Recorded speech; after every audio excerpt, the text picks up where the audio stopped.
አስጠሊታ የምልበት ምክንያት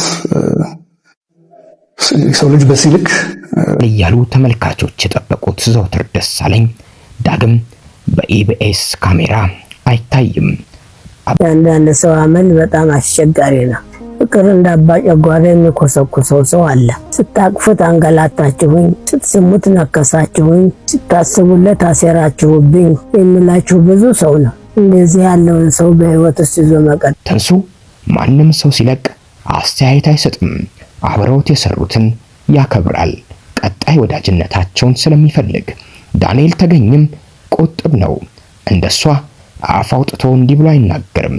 ሉላ ገዙ ግን ከጓደኛዋ መቅደስ ጀምራ በመውጣታቸው ምንም እንደማይጎድል እንኳን ወጡ በሚመስሉ ንግግሮች አብሯት የሰሯትን ጓደኞቿን ክብር እንኳን ባልጠበቀ መልኩ ስትናገር ተደጋግማ ናዝራዊት አበራ ልትገደል ቀናት ቀራት የሚለው ወሬ ሰላም እንደምቆያችሁኝ የተከበራችሁና የተወደዳችሁ የቻናሌ ቤተሰቦች ኢትዮጵያውያን ኤርትራውያን እህት ወንድሞቼ በአገር ውስጥም በውጭም ያላችሁ እንግዲህ 10000 ሰብስክራይበር ገብተናል። Thank you so much guys. You've been absolutely amazing. Thank you. You guys are the best. Thank you so much. እጅግ አመሰግናለሁ። መጪዎቹን የገናና የጥምቀት በዓልን በማስመልከት እንግዲህ እስከዛ በዓሎቹ እስከሚደርሱ ድረስ 20000 ሰብስክራይበር ከገባለ እናንተ ለተመልካቾቼ የተለያዩ ልዩ ስጦታዎችን ይዤ እንደመጣ እንግዲህ ቃል ገባለሁ። ኦኬ እናንተም ቪዲዮ ላይክ ማድረግ ቻናሉን ሰብስክራይብ ማድረግ እንዳይረሳ። በተጨማሪ ቪዲዮቹ ላይ ያላችሁን ማንኛውም ሐሳብ አስተያየት ወንድማዊ እህታዊ ምክራችሁን አጋሩኝ። ነገ የተሻሉና ጥሩ ማራኪ ስራዎችን ይዤ እንድመጣ ስለሚያግዙኝ ማለት ነው። ወደ ቪዲዮቹ እና ምን ልላችሁ ፈልጌ ነው፣ ላይክ አድርጉ፣ ሼር አድርጉ። ለማንኛውም ግን ሼር አድርጉ ጓደኞቼ። አንዳንድ ሰው አመል በጣም አስቸጋሪ ነው። ፍቅር እንዳባጨጓራ የሚኮሰኩሰው ሰው አለ። ስታቅፉት አንገላታችሁኝ፣ ስትስሙት ነከሳችሁኝ፣ ስታስቡለት አሴራችሁብኝ የሚላችሁ ብዙ ሰው ነው። እንደዚህ ያለውን ሰው በህይወት ውስጥ ይዞ መቃጠል ነው። አንዳንድ ጊዜ ከህይወታችን ገንጥለን ለማውጣት እንሞክር እናስብና አዝነን እንደገና ድል ስንሰጣቸው ራሳችንን እናገኘዋለን። ከእናንተ ሳይሆን ከነሱ ጎሎ ነውና ልባችሁ ላይ ህመም ይፈጥሩባችኋል። ደግ በሰራው ፍቅር በሰጠው አለውን ብዬ ተጎን በቆምኩ ብዙ ጊዜ ለምን የተመለሰልን ትላላችሁ። ይህ ስሜት የጥሩ ሰውነታችሁ ምልክት ነው። የኔ ልጆች እናንተ ማድረግ የምትችሉት መውደድ፣ ፍቅርን መስጠት፣ ደግና ትሁት መሆን እንጂ ሌላው እንዲወዳችሁ ማድረግ አትችሉም። ሁሉ በራሱ መውደድ አለውና ያንን እንዲኖር ፈቀዱለት። እናንተ ግን ልቦ ላይ ደግነትና ፍቅርን መዝራት ትችላላችሁ። ተንከባክቦ ማብቀል ግን የሰውየው ድርሻ ነው። መጀመሪያ እንግዲህ ሁላችሁም ብትሆኑ ሰውን ለማስደሰት የምትጥሩ አይነት ሰው ከሆናችሁ ተሳስታችኋል ብዬ አስባለሁ። ይሄ የኔ አስተሳሰብ ነው። ምክንያቱም ሁሉም ሰው ማስደሰት አንችልም፣ ሁሉም ሰው እንደሚፈልገው መሆን ስለማንችል ማለት ነው። ነገር ግን በተቃራኒው እኛ ምን ማድረግ ነው የምንችለው? ጥሩ ነገሮችን ወይም ደግሞ ለሚመጡትም ለሚሄዱትም በህይወታችን ውስጥ የተለያዩ ሰዎች ይገባሉ ይወጣሉና ሁሌም ቢሆን ግን ለሚመጡትም ለሚወጡትም ላሉትም ሰዎች ጥሩ መሆን መቻል አለብን ብዬ አስባለሁ። እንግዲህ ይሄንን ጉዳይ ከተመለከትን አይቀር አንድ ወንድማችንም ስለዚህ ጉዳይ ያጋራው ጥሩ ሐሳብ አለ። እስኪ ቪዲዮውን ተመልክተን እንመለስ። ዛሬ በጣም የሚጠቅም 3 ነገር ልንገራችሁ። በህይወታችሁ ላይ ልታርቁት የሚገባ የሰው ባህሪና ምናልባትም ሰዎች። አንደኛው ዋጋችሁን ከሚያሳንሱ ሰዎች ራቁ። በፍጹም እናንተን ብልትል ከሚያደርጓችሁ፣ ትንሽ ከሚያደርጓችሁ ሰዎች ራቁ። ከእንደዚህ አይነት ሰዎች ጋር ሆናችሁ በፍጹም የህይወት እድገት የሚባል ነገር አታዩ። ሁለተኛው ከነዚህ ሰዎች ጋር ስትገናኙ ሁልጊዜ ድሬን የሚያደርጓችሁ፣ ቁስል የሚያደርጓችሁ፣ ምን ነው ባላገኘሁት ይሄንን ሰው፣ ለምንድን ነው ደጋግሜ እሱ ስር የምገባው፣ ለምንድን ነው ደጋግሜ እሷ ስር የምገባው እንድትሉ የሚያደርጓችሁን ሰዎች ራቁ። ጤነኛ አይደለም። ቀስ በቀስ ወደ ደም ስራችሁ ይገባል። ቶክሲሲቲ ያመጣባችኋል። ከሰው ጋር ያላችሁን ጠቅላላ ጤናማ ማህበራዊ ህይወት ያበላሽባችኋል። ሶስተኛውና የመጨረሻው በጣም ወሳኝ የሆነው ሰዎች እየጎዷችሁ፣ ብልትል እያደረጉ እያሳነሷችሁ፣ ዋጋችሁን ዝቅ እያደረጓችሁ እያያችሁት አይ it's not too bad ግን ምን ለማለት ፈልገው እስቲ እድል ልስጠው እያላችሁ ደጋግማችሁ እንዲጎዷችሁ እድል የምትሰጧቸው ሰዎች ከነዚህ ሰዎች ራቁ። ራሳችሁን ጉዳቱ እንዳለ እያወቃችሁ ጉዳቱ የለም ብላችሁ አታሳምኑ። ይሄ እነሱ ለእናንተ ፈርስት ትራይ ካልሰጧችሁ እናንተ ለነሱ ሰከንድ ቻንስ አትስጡ። መልካም ቀን ይሁንላችሁ።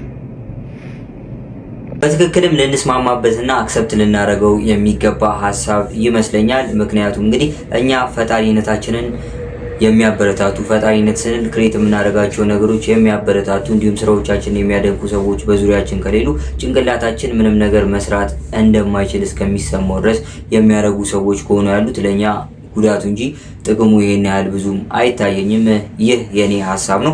እናንተስ በዚህ ጉዳይ ምን አይነት ሀሳብ አስተያየት አላችሁ? ሀሳብ አስተያየታችሁን ኮሜንት ሴክሽን ላይ ጻፍ ማድረግ እንዳይረሳ። ከዚህ ሀሳብ ጋር በተያያዘ የዛሬ 7 ዓመት ገደማ እንግዲህ በቻይና ሀገር በመሰሪ ወይም ደግሞ መጥፎ ሀሳብ ባሰበችባት ጓደኛዋ የተነሳ እንግዲህ ብዙ ስቃዮችን ያሳለፈችው ኢትዮጵያ ውስጥ እንግዲህ አንዳንድ ተስፋ ሰጪ ነገሮች እንዳሉ እየሰማን እንገኛለን። ጉዳዩን እንግዲህ የተለያዩ የመንግስት አካላት በዚህ በሶሻል ሚዲያ እንግዲህ የተለያዩ ብዙ ተከታይ ያፈሩ ኮንተንት ክሬተሮች ጭምር ሲነጋገሩበት የነበረ አብዛኞቹ ኢትዮጵያን ያዘኑበት ሲነጋገሩበት የነበረ ጉዳይ እንደመሆኑ ሁላችንም ይመለከተናል ብዬ ስላሰብኩ ነው። እስኪ ቪዲዮን ተመልክተን እንመለስ። ከዛ በኋላ የራሳችንን ሐሳብ አስተያየት ጠቅለል አድርገን የምንሰጥ ነው የሚሆነው። ወደ ቪዲዮ።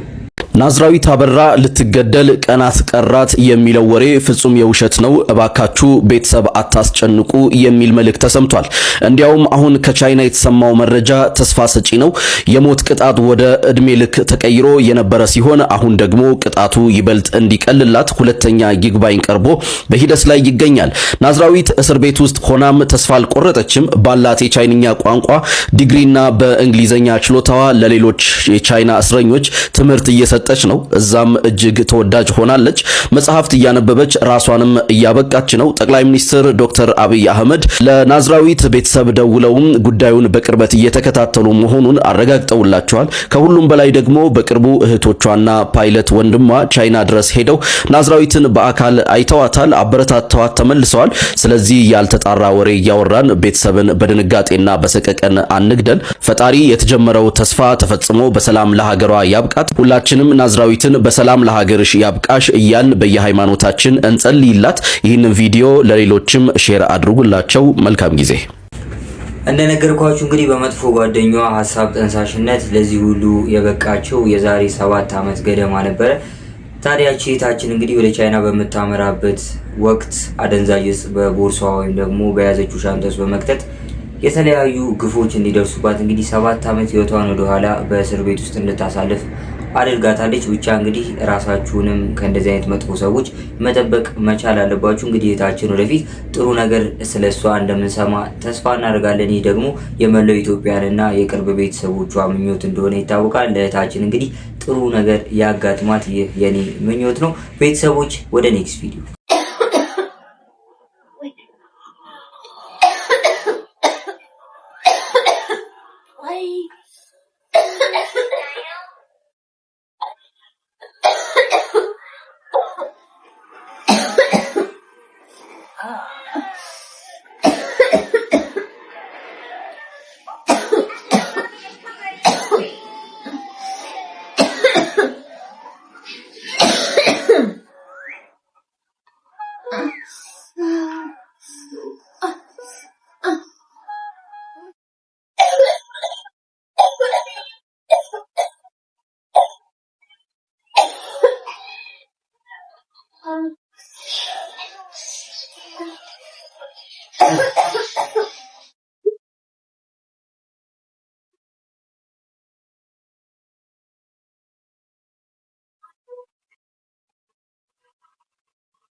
Oh, my love. I'm fine, mommy. I'm just kidding. Yeah, you played Mason, huh? Yeah, I think the daddy time was actually. ለማንኛውም ፕራንክ ተደርገሻል። ፕራንክ አደረግሽ። የቪዲዮ ሐሳብ ልጆቻችን ቅድሚያ የሚሰጧቸውን ነገሮች ማስተማር መቻል አለብን ነው። ግን እኔ ከቪዲዮ ያው ልጅቷ በመጨረሻ ሰዓትም ቢሆን መድኃኒቷን ሰጥታታለች ለእናትየው። መጀመሪያ ላይ ግን ሙሉ ለሙሉ ትኩረቷ ስለያዘችው ጌሚንግ ታብሌት ነበር፣ እሱ ላይ ነበረ ሙሉ ለሙሉ ፎከስ አድርጋ የነበረው። ስለዚህ እንደዚህ አይነት ነገሮችን ለልጆቻችን ብናስተምር ወይም ደግሞ በቤት ውስጥ ላሉ ህጻናት ልጆች ማስተማሩ ጥሩ ነው ብዬ አስባለሁ። ቤተሰቦች እናንተስ እንዴት ነው? ልጆቻችሁ እንደዚህ አይነት ዲቫይሶች ላይ ምን ያህል ጊዜ ያሳልፋሉ? ጥቅሙንስ ጉዳቱንስ ለይታችሁ አውቃችኋል? ያላችሁን ሀሳብ አስተያየት ኮሜንት ሴክሽን ላይ እየጻፋችሁ ብንወራበት እንግዲህ ምናልባትም ጠቃሚና መፍትሄ ያዘሉ ሀሳቦችን ልናገኝ ስለምንችል ብንወራበት ብንወያይበት ደስ ይለኛል። ታዲያ ሰሞኑን ሌላኛው አነጋጋሪ ጉዳይ የነበረው የኢቢኤስ ቲቪ ጋዜጠኛ የነበረው ዘወትር ደሳለኝ ጉዳይ ነው። ታዲያ በዚህ ጉዳይ ሰፋ ያለ ቪዲዮ አለ። እስኪ እሱን ተመልክተን ብንመለስ ደስ ይለኛል። ወደ ቪዲዮ። ድንጋጭ አስጠሊታ ምንበት እዚህ በኋላ ቅዳሜን ከሰዓት ለመስራት ወደ ስቱዲዮ አልገባም። ወደ ስቱዲዮ ማህተብ ማውለቅ አለበት። ማውለቅ ነበረኝ። ቆይታም ከስራ ይልቅ ካለቃ ጋር መሞዳሙድ ላይ ያተኩራል። ስራመደው እንደማልመለስ ያወኩኝ ነበር። የሰው ልጅ በሲልክ አንድን ጥቅም ለማግኘት በዛ ርቀት ብዙ ሰዎችን በዛው እየጎዳ ዋጋ እያስከፈለ ተሰራበት ሴራና ስራውን በአግባቡ ለመከወን እንቅፋት ሲሆኑበት በስተመጨረሻም ጋዜጠኛ ዘወትር ደሳለኝና ኢቢኤስ ተለያይተው ወደ አባይ ቲቪ አቅንቷል። በአባይ ቲቪም ከመቅደስ ደበሳይ ጋር ተጣምሮ የመዝናኛ ፕሮግራሙን ሊመራው ተስማምቷል። በእሁድን በኢቢኤስ አዘጋጆች ለሁለት ተከፍለዋል። አርፈው ስራቸውን የሚሰሩና ሌሎች እንዳይበልጧቸው ሴራ ሲጠነስሱ የሚውሉ። ታዲያ እነዚህ ሰራተኞች እንዲባረሩ የሚያደርጉ ፕሮግራም አዘጋጆች ፕሮግራሙን እንዲሁም ጣቢያውን ጭምር እየበጠበጡት ይገኛሉ። አሁን በብዙዎች ዘንድ የሚወደደው በትራቸውን ወደ ዘወትር ደሳለኝ አሳርፈዋል። ታዲያ ዘወትር ደሳለኝም አባይ ቲቪን ተቀላቅሎ ከመቅደስ ደበሳይ ጋር ልዩ የሆነ ፕሮግራሞችን ለመስራት ከጫፍ መድረሱ ምንጮች እየጠቀሱ ነው። ሁለቱ አዲስ ለሚሰሩት ፕሮግራምን ምክክር ጀምረዋል። እንግዲህ በተለይም በበርካታ ተከታታይ ሳምንታት ይመጣል እያሉ ተመልካቾች የጠበቁት ዘወትር ደሳለኝ ዳግም በኢቢኤስ ካሜራ አይታይም። አባይ ቲቪ የሱ አዲስ ቤት ሆኗል። ኢቢኤስም በዘወትር ቦታን በመተካት አዲስ ሴት ፕሮግራም መሪን ወደ ቡድኑ ቀላቅሏል። በአሁን በኢቢኤስ ላይ ጎልቶ የሚታየው ሰዎች ቶሎ መልቀቅና መተካካት ከሌሎች የቴሌቪዥን ጣቢያው ፕሮግራሞች የተለየ ነው። ለተመልካች የሚዋደዱ የሚመስሉት የእሁድን በኢቢኤስ አዘጋጆች ውስጣቸው ግን ከፍተኛ ቁርሾ ሳይኖር እንዳልቀረ ይገመታል። ምክንያቱም ኢቢኤስ ውስጥ ከዜና ክፍሎች ከመዝናኛ ፕሮግራሞች ቅዳሜን ከሰዓት ጨምሮ ሰራተኞች ቶሎ የሚለቁበትና የሚሰናበቱበት ቤት አይደለም።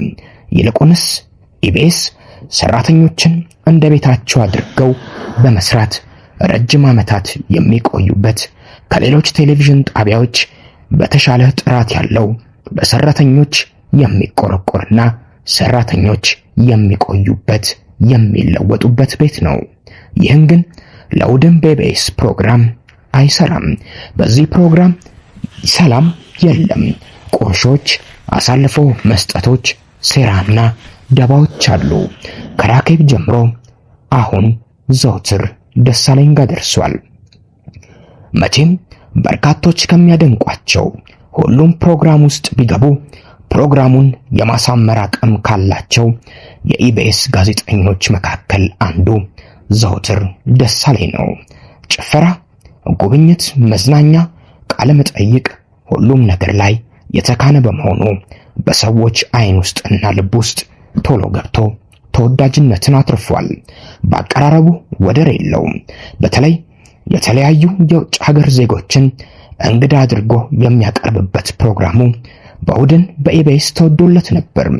እንደዚህ አይነት ፕሮግራሞች ለተመልካች አሰልቺ ቢሆኑም ዘወትር ግን በመዝናኛነት በቀረበ አዘገጃጀት ሰዎች ፕሮግራሙን ተደስተው የሚያዩት እንዲሆን አድርጎ ነበር። ከቅርብ ጊዜ ወዲህ ግን ታይቶ አይታወቅም። እሱም የነ ራኬብ መቅደስ ዕጣ ገጥሞታል። ከመቅደስ ደበሳይ በኋላ አባይ ቲቪን የተቀላቀለችው ራኬብ ናት። አሁን ደግሞ ሶስተኛው ሰው ዘወትር ደሳለኝ። አባይ ቲቪ በመዝናኛው ዓለም አቅም አላቸው ብሎ የሚያስባቸውን ሰራተኞች መሰብሰቡን አሁንም ቀጥሏል። ዘወትር ደሳለኝ ዘወትር ደስ ይበላችሁ በሚለው አባባሉ ወደ ኢቢኤስ ከመጣ በኋላ ከሌሎች በተሻለ ተወዳጅ ሆኖ ተገኝቷል። ሉላ ገዙ፣ ዳንኤል ተገኝ ከነሱ ሻል ብሎ እሁድን በኢቢኤስን ሲያቀላጥፈውና ሲመራውም ነበር። ሁሉም የየራሳቸው ልዩ የሚያደርጋቸው ነገር አለ። ዳንኤል ተገኝ የተረጋጋ ቁጥብ ሰው ነው። ትንሱ በኢቢኤስ አድጎ የራሱን ከለር ፈጥሯል። ሉላ ሁልጊዜ ሰው ሲቀነስና ሲጨመር ከሌሎች ለየት ባለ ሁኔታ ከኢቢኤስ የሚበልጥ ማንም የለም፣ እንዲሁም ከኢቢኤስ አንድም ሰው አይበልጥም እያለች ዘወትር ስትናገር ትደመጣለች። ሌሎቹ በእንደዚህ አይነት ንግግሮች ጣልቃ ሲገቡ አይታዩም። ትንሱ ማንም ሰው ሲለቅ አስተያየት አይሰጥም። አብረውት የሰሩትን ያከብራል፣ ቀጣይ ወዳጅነታቸውን ስለሚፈልግ። ዳንኤል ተገኝም ቁጥብ ነው። እንደሷ አፍ አውጥቶ እንዲህ ብሎ አይናገርም። ሉላ ገዙ ግን ከጓደኛዋ መቅደስ ጀምራ በመውጣታቸው ምንም እንደማይጎድል እንኳን ወጡ በሚመስሉ ንግግሮች አብሯት የሰሯትን ጓደኞቿን ክብር እንኳን ባልጠበቀ መልኩ ስትናገር ተደጋግማ ትሰማለች። የኢቢኤስ ዋስና ጠበቃ ናት ለመባል ከናፍቆት ጀምሮ እስከ መቅደስ ደበሳይ ከኢቢኤስ የወጡት ሁሉም ሴት አቅራቢዎች ከሉላ ገዙ በተሻለ ብቃት ያላቸው እንደሆኑ በርካቶች ይመሰክራሉ። ሉላ ግን አሁንም በዚህ ቤት ቀጥላለች። ዘወትር ቀጣዩ ተሰናባች ሆኗል። ከእሁድን በኢቢኤስ አንድ ቀን ቀደም ብሎ የሚታየው ቅዳሜ ከሰዓት የተሰኘው የኢቢኤስ ፕሮግራም ዳጊ ሲም ካርድን ጨምሮ ጸገነትና ዮናስ እንዲሁም አብርሃም ሌሎቹም ለረጅም ጊዜ በአንድ ላይ ሳይበተኑ ብዙ ሳይቀናነሱ ሰርተዋል። የኢቢኤስ የዜና ክፍል እንዲሁም ሌሎች ክፍሎቹም ሰራተኞች ለዓመታት አብረው የሚሰሩባቸው ናቸው። እሁድን በኢቢኤስ ብቻ በየጊዜው ሰው ይወጣል፣ ሰው ይተካል። የፕሮግራም አዘጋጆቹ ለሁለት መከፈል ይህንን እንዳመጣ በርካቶች ያምናሉ። በተለይም ከዚህ ፕሮግራም ጀርባ ተወዳጅነት የሚገኝበት ነውና የቀናት መንፈስም መሃል ሳይገባ እንዳልቀረ ይገመታል። ምክንያቱም መከባበሩ አብሮ ካሜራ ፊት እስከ ቆሙ ድረስ ብቻ መሆኑ ነው። ከካሜራ ጀርባ ግን ባላንጣነት ያየለበት ነው። ሉላ ፈገግ ስትል ብዙዎች ልበቀና ናት ብለው ያስባሉ። እንደምትታየውም ትመስላለች። ነገር ግን ምናልባት ከሷ ጋር የሚጋጩ ፕሮግራም አቅራቢዎች በኢቢኤስ ውስጥ የመቆየት እድላቸው ጠባብ ሳይሆን እንዳልቀረ በርካቶች ያምናሉ። ዘወትር ደሳለኝ ወደ አባይ ቲቪ ተጉዞ ከመቅደስ ደበሳይ ጋር ለየት ባሉ መሰናዶዎቹ ሲመጣ የህዝቡ ተቀባይነት ምን ያህል ይሆናል የሚለው ካሁኑ እየተጠበቀ ይገኛል። ዘወትር ደስ ይበላችሁ እያለ በአባይ ቲቪ ካሜራ ለመምጣት ዝግጅቶቹን እያጠናቀቀ ይገኛል። ኢቢኤስ እያጣቸው ያሉት እነዚህ እንቁ ፕሮግራም አቅራቢዎች ወደ የቴሌቪዥን ጣቢያው እየሄዱ እየደመቁ ይገኛሉ። ቻናል 7 የኢቢኤስ አንዱ ክፍል ሊባል የሚችል ነው። በኢቢኤስ አድገው በኢቢኤስ ታውቀው አሁን እየደመቁበት ይገኛሉ። ዘወትር ደስ ይበላችሁ በሚለው ንግግሩ የምናውቀው ዘወትር ደሳለኝ በኢቢኤስ ቲቪ የተለያዩ ፕሮግራሞች ደምቆ ሲያስደስተን ሲያዝናናን የነበረ ድንቅ ጋዜጠኛ እንደነበረ እኔም እናንተም የምናውቀው ጉዳይ ሆኖ ሳለ የዘወትር ደሳለኝ ከኢቢኤስ ቲቪ መጥፋትና እንግዲህ ምናልባትም ወደ መቅደስ ዳበሳይ ወደ ተቀላቀለችው አባይ ቲቪ ገብቷል የሚለውን ጉዳይ በዝርዝርና በግልጽ ተረድተናል ብዬ አስባለሁ። ታዲያ ይህንን መረጃ በተጨማሪ ለዚህ ለዘወትር ደሳለኝም ሆነ ዘወትር ደሳለኝ አባይ ቲቪ ገባ ለሚለው መረጃ መጪዎቹ ቅዳሜና እሁዶች ምላሽ ይሰጣሉ ብዬ አስባለሁ። ታዲያ ከመጪዎቹ ቅዳሜና እሁዶች በኋላ እንግዲህ የሚፈጠሩ አዳዲስ ነገሮች ካሉ በድጋሚ በቀጣይ ቪዲዮ ይዤላችሁ መጣ ነው የሚሆነው። ቤተሰቦች ወደ ኔክስት ቪዲዮ እንኳን ተጋይስ ግን ነው። እኔ ምን ገረመኝ መሰላችሁ? እኔ ግን ማለት ነው ከስንት ጊዜ በፊት ማለት ነው የሆነ ወሬ ጀምሬላችሁ ትዝ ካላችሁ ላስታውሳችሁ የሆነ ጨዋታ ስጫወት ማለት ነው ትዝ ይላችኋል? ቤተሰብ ሰማችሁ? የሆነ ጨዋታ ስጫወት እንደሆነ እንደዚህ ሀብትን አድርጎ በቃ አጋጣሚ ላይ እንደዚህ ስል አንዳንድ ሰዎች መጥተው ምናምን ነገር ምስጥቅ አላሉብኝም? ትዝ ይላችኋል ጋይስ? ምስጥቅ አላሉ ጋይስ? ስሰማ ሰውየው ስም አልጠራም ባይዘው ይገባው የኔ ወሬ እንዲገባችሁ ከፈለጋችሁ የኔ ቪዲዮዎች መከታተል አለባችሁ። ሰውየው ጋይስ ቢገርማችሁ አዲስ ፍቅረኛ አየር ላይ ነው። አዎ ቤተሰብ ተዋደዋል። አየው ባይኔ በብረቱ አይኔ ገረመኝ፣ ደነቀኝ፣ ገረመኝ ጋይስ። አየው ፍቅር በፍቅር ይሁን እንዴት ደስ ይላል አልኩኝ። በቃ ጋይስ እንዴት ደስ ይላል ተቆያይቶ ሲገናኙ ማለት ነው እያልኩኝ ፎንቃይ እኔ አንቺ ጋይስ አሁን በኮድ ነው ወሬው እንዴ። ቲክታከር ተለቃቅሞ ከገባ በኋላ ዝም ብሎ ስም አይጠራም። ቤተሰብ በኮድ ቀጣይ አንቺ ነሽ። ኮሜንት ላይ ቤተሰብ አይታችኋል። ቀጣይ ሊያሹ ነሽ፣ ገቢ አንቺ ነሽ። በኮድ ነው የምንኖረው ካሁን በኋላ ምን አባታችሁ እንዴ። ታዋቂው ኮንተንት ክሬተር እንግዲህ ጆን ዳንኤል ከአመት ከ4 ወር ወይም ከ3 ወር የእስር ቤት ቆይታ በኋላ እንደወጣ የሳሙኑ ወይም ደግሞ የሳምንቱ ሌላኛው መነጋገሪያ ጉዳይ ነበር። በተለያዩ ማህበራዊ ጉዳዮች ላይ አነጋጋሪ አስተያየታቸውን በመስጠት ከሚታወቁ ታዋቂ ግለሰቦች መካከል አንዷ የሆነችው ሊያሹ እንግዲህ ሰሞኑን ጆን ዳንኤልን ከነው ውጪ ከሌላ አዲስ ፍቅረኛው ጋር ተመልክቻለሁ ብላ ስታወራ የነበረው ወሬ የብዙዎችን ትኩረት ስቦ ነበር። ቤተሰቦች እናንተስ በዚህ ጉዳይ ምን አይነት ሐሳብ አስተያየት አላችሁ? ያላችሁን ሐሳብ አስተያየት ኮሜንት ሴክሽን ላይ ጻፍ ማድረግ እንዳትረሱ። ለዛሬ ይዤላችሁ የመጣኋቸው ቪዲዮዎች እነዚህ ይመስሉ ነበር። ቪዲዮቹን እንደወደዳችኋቸው አልጠራጠርም። ቪዲዮን ላይክ ማድረግ፣ ለቻናሉ አዲስ የሆናችሁና ቻናሉን ሰብስክራይብ ያላደረጋችሁ ቻናሉን ሰብስክራይብ ማድረግ እንዳይረሳ። በቀጣይ ገናና ጥምቀት በዓልን በማስመልከት እንግዲህ እስከዛ 20,000 ሰብስክራይበር ከገባው ለእናንተ ለተመልካቾች የተለያዩ ሰርፕራይዞች እና ስጦታዎች ይኖሩኛል። በቀጣይ ባሪፍና ማራኪ ስራዎች እስከምንገናኝ መልካም ጊዜ። ወዳችኋለሁ። ይመቻችሁ።